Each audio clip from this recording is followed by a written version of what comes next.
Christine Grimmie ishte një yll në YouTube, ishte shumë e njohur në Amerikë, kishte një karrierë jashtëzakonisht shumë premtuese, kanali i saj në YouTube kishte mbi 200 milion inskriti dhe mbi 645 milion shikueshmëri. Por pas veprimeve të rënda të një individi, jeta e saj do të ndryshonte në çast.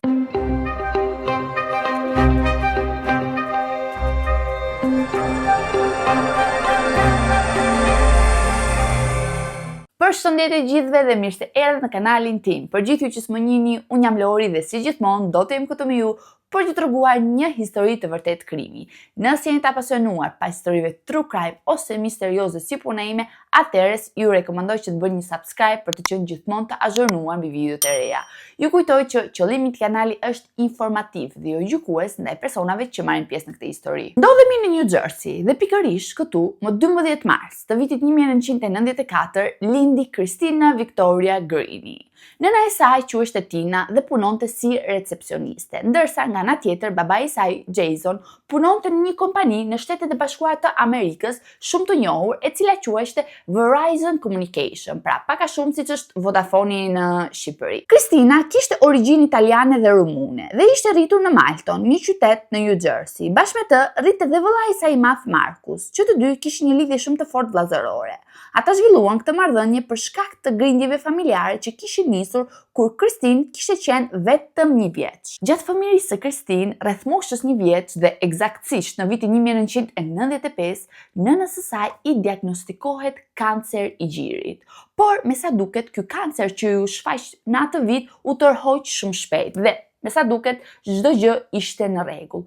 Por vetëm në vitin 1998 kanceri rikthehet përsëri, por këtë herë në një gradë më të rëndë. Dhe në fakt ky ishte një episod shumë i rëndë që i bëri fëmijët që të kishin një lidhje shumë të fortë me njëri tjetrin. Që nga vegjelia, Christina kishte një talent shumë të dukshëm për muzikën. Imagjinoni që në moshën 10 vjeçare ajo i binte pianos në mënyrë perfekte, kështu që prindërit e saj e regjistruan në një shkollë e cila quhej Bethel Baptist Christian School, ku pasioni i saj për muzikën në farë mënyre dhe këngën vazhdoi të rritej.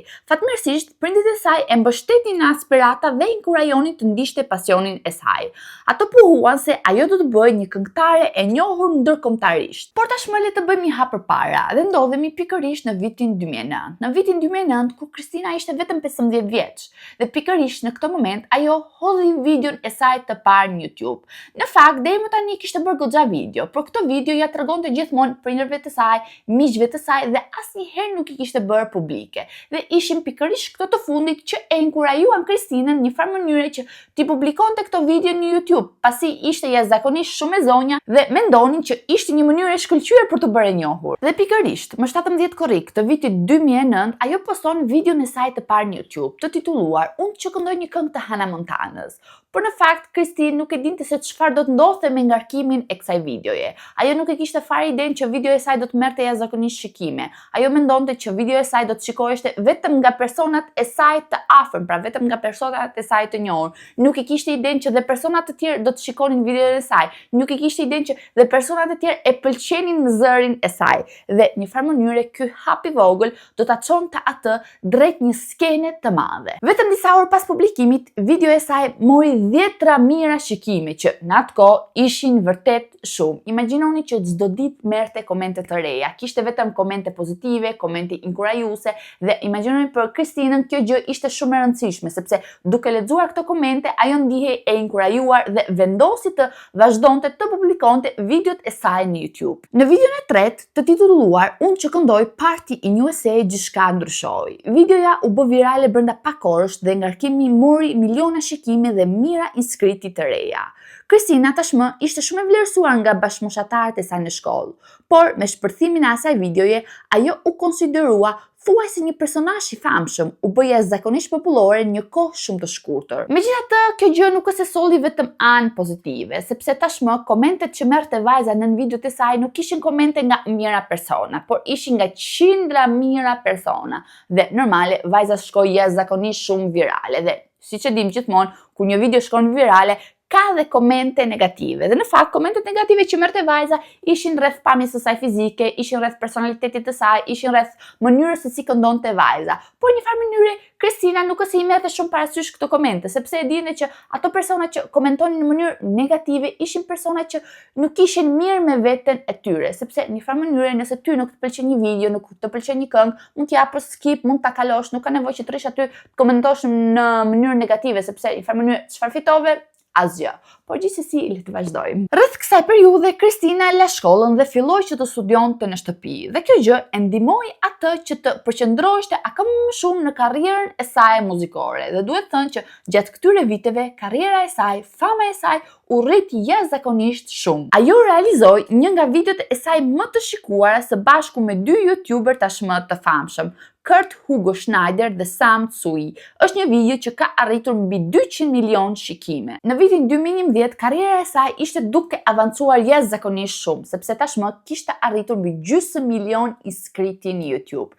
Imagjinoni që vajza mori pjesë një garë që quhej My YouTube Competition dhe zuri vendin e dytë, sepse vendin e parë e fitoi Selena Gomez. Dhe fal kësaj gare, nëna e Selena Gomez u ofrua ta ndihmonte Kristinën duke u bërë menaxherja e saj. Dhe Kristin pranoi menjëherë sepse në një farë mënyre ëndra e saj po realizoheshte. Përveç kësaj, ajo u bë prezantuese në një show të quajtur Power Up dhe publikoi albumin e saj të parë të quajtur With Love. Natyrisht, ajo u shfaq edhe në disa turne muzikore. Arriti kushto 2 milion inskriti dhe nënshkroi një kontratë me një shtëpi të rëndësishme diskografike të quajtur Island Records. Më 10 qershor, Kristina kishte planuar të performonte me një grup pop rock amerikan. Koncerti do të mbahet në një teatër të vjetër në qendër të Orlandos në Florida. Në orën 2:50, Kristina publikoi një video në Facebook për të kërkuar fansave lokal të merrin pjesë në këtë event. Nuk ishte asgjë të ndryshme nga zakonisht. Koncerti ishte organizuar jashtëzakonisht mirë, biletat kushtonin 15 euro për person dhe në një farë mënyrë kjo gjë ishte shumë e mirë për fansat e saj që të gjithë ishin kryesisht të rinj. Gjithçka po shkonte shumë mirë. Dyert e teatrit u hapën në orën 6, Kristina filloi të performonte në orën 7 dhe në një farë mënyrë të gjithë ishin jashtëzakonisht shumë të lumtur. Vëllai i saj po i binte kitares ndërkohë që ajo këndonte dhe me sa duket turma e adhuronte atë dhe gjithçka po shkonte perfekt. Ose ashtu dukeshe. Por një prej tyre nuk është se po argëtohej shumë. Në pjesën e pasme të publikut mund të shihni një figurë të veshur me të kuqe, pothuajse pa shprehje. Ky burr me këmishë kuadrate, pantallona dhe një kapucë të zi, quhej Kevin Loibl dhe ishte një person mjaft i çuditshëm. Ai kishte lindur më 10 mars të vitit 1989. Nëna e tij në fakt quhej Superiore dhe duhet të them që ishte një emër paksa i pazakon, ndërsa babai i tij quhej Paul dhe jetonin në Florida. Në fakt, rreth fëmijës së tij nuk është se dije jashtëzakonisht shumë, por miqtë e tij e përshkruanin si një person paksa të çuditshëm dhe shumë të qetë. Por duke u rritur, ai nuk kishte shumë miq dhe pjesën më të madhe të kohës e kalonte vetëm online. Gjendja brenda në familjen e Kevit nuk ishte as pak normale, sepse në një farë mënyre, sa herë që kishin ngritje në familjen e tyre, nëna e Kevinit godiste Kevinin si vëllain e tij, një herë me pjata, një herë me tigan. Imagjinoni që një herë gjatë këtyre zënkave i kishte thyer dorën vëllait të Kevinit dhe kjo gjë nuk është fare normale, sepse çdo prind acarohet, po të arrijë situata deri në këtë pikë nuk më duket shumë normale. Por në vitin 2010 ajo ndron jetë për shkak të një mbidoze ilaçes. Dhe në fakt vdekja e saj ishte aksidentale, por Kevinit kjo gjë e rëndonte shumë sepse ai mendonte që ishte faji i tij, sepse gjithmonë kur kishin zënkat me nënën e tij, ai gjithmonë i thoshte nënës së tij vrit veten. Dhe në fakt vdekja e nënës së tij e rëndoi jashtëzakonisht shumë Kevinin. Babai i tij u martua me një grua tjetër ku këtë të fundit Kevin e urrente jashtëzakonisht shumë. Gjatë kësaj periudhe policia u thirr shumë shpesh për shkak të Kevinit, sepse ky i fundit ishte kthyer një person të dhunshëm. Imagjinoni që një herë përplasi derën mbi duart e partneres së të atit. Dhe me rritjen e tij, ai filloi të izolohej gjithmonë akoma më shumë. Vendosi që të mos ishte më pjesë e shoqërisë. La kolegjin dhe pjesën më të madhe të kohës e kalonte online duke luajtur në kompjuter me lojrat e tij dhe filloi të bënte gjëra të çuditshme të tipit që mbulonte dritaret me letër alumini, mbulonte dyert me perde të rënda, pra nuk donte që të hynte dritë nga jashtë, nuk donte të shikoheshte nga askush, nuk donte të fliste nga askush. Por në këtë periudhë gjeti dhe një punë part-time. Por në një farë mënyre e prorët e tij e kuptuan që ai nuk donte të punonte, ishte një dembel i madh dhe Kevin tashmë ishte 25 vjeç dhe ishte një person pa qëllime në jetë dhe kishte mbetur krejtësisht vetëm. Kjo gjë zgjati deri në vitin 2015. Deri në vitin 2015 kur Christine doli në videot e tij të rekomanduar në YouTube dhe menjëherë sapo pa videot e Kristinës, pa Kristinën, ndjeu një lidhje shumë të fortë me të dhe mendonte që po përjetonte dashurinë, po ndjente një lloj dashurie për të, atë lloj dashurie që nuk e kishte përjetuar kur me askën tjetër. Natyrisht kjo ndjenjë ishte e njëanshme, sepse Kristina nga ana tjetër nuk e kishte fare iden për ekzistencën e tij, por ky nga ana e tij thoshte që e donte jashtëzakonisht shumë atë, do të bënte gjithçka për të dhe në një farë mënyre bëri goxha ndryshime gjatë gjithë vitit vetëm për të impresionuar Kristinën. Imagjinoni që ndryshoi stilin e jetesës, filloi të bënte dietë dhe humbi në pak kohë 23 kg. Ju nënshtrua një operacion i përsyt, zbardhi dhëmbët dhe madje një transplant i flokësh. Ai nga ana tjetër filloi të silleshte si një kristian i devotshëm dhe pohonte që Zoti i kishte treguar rrugën kur ky i fundit kishte qenë i humbur. Por nga ana tjetër kolegët e tij mundoshin që t'i mbushnin mendjen që është e pamundur që një vajzë si Kristina të interesoheshte në të. Por në një farë mënyrë Kevin nuk i dëgjonte fare kolegët e tij dhe thoshte që thjesht ato ishin xheloz për të. Në maj të vitit 2016 gjërat morën komplet një kthes tjetër. Kevin bleu 2 armë dhe 10 trafishek. Vetëm 2 ditë më vonë bleu dhe 2 bileta online për të parë Kristinën live. Një ditë para eventit ai përgatiti çantën e tij, të cilën do ta merrte në koncert, dhe brenda në çantë futi 2 armët e blera dhe një thik. Pas kësaj fsheu kompjuterin e tij dhe u nis drejt Marriott Hotel në të cilin do të kalonte natën. Pas koncertit të famshëm së Kristinës, ajo ndaloi për të bërë disa autografe dhe fotografi me fancat e saj. Kishin ngritur një stend dhe ishte ajo aty së bashku me vëllain e saj. Në fund të radhës, përpara stendës ishte Kevin.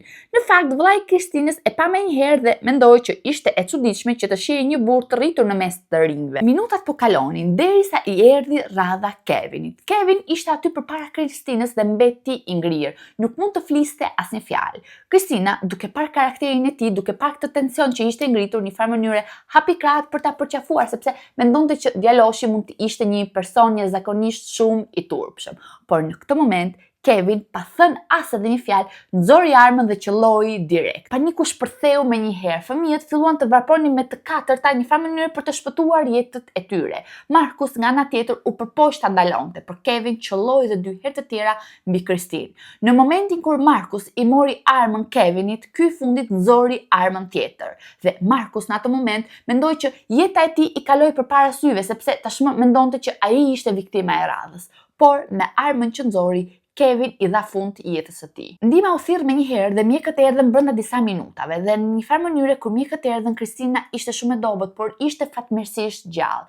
Ato e çuan Kristinën në qendrën shëndetësore të Orlandos, por atje fatkeqësisht vajza humbi jetën për shkak të plagëve që kishte marrë. Një gjë shqetësuese në lidhje me këtë rast ishte fakti se në ditë përpara atij koncerti, vetë struktura kishte shkarkuar nga puna disa punonjës, pasi në një farë mënyre thonin që nuk kishin të ardhura për t'i mbajtur të gjithë në punë. Dhe këtu lind pyetja: si është e mundur që djali arriti të futeshte brenda në atë strukturë me 2 armë pa u zbuluar nga askush?